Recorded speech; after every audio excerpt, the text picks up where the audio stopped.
So I've always been a fan of the Motorola Razr and was so excited when they brought it back a few years ago. But after taking a break in 2021, they have finally released a brand new version, the completely redesigned Razr 2022. Let's open her up. So it arrives in this incredibly cool and beautiful box. It's very uniquely textured, as you can see, and it's got the Razr logo etched on the top. And obviously the lid flips open, revealing this absolutely beautiful phone in its open position inside. Let's take a little look at it later. And underneath the phone we have a split hard case, which is incredibly thoughtful. I love it when they do that.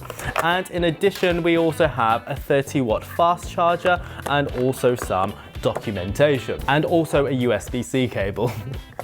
Let's take a look at the phone though. So the Razr in its open position is really quite large. It's roughly the same size as an iPhone 14 Pro Max.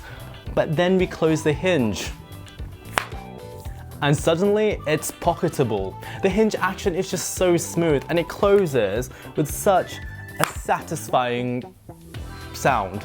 So if we look very closely, there is zero gap when closed, and when we open it up, there is barely a crease. I'm just going to rub my finger over it, and I can barely feel it. The outer display is also quite large, and apparently you can run practically every app on it. Let me know what you would like to see about the new Razr.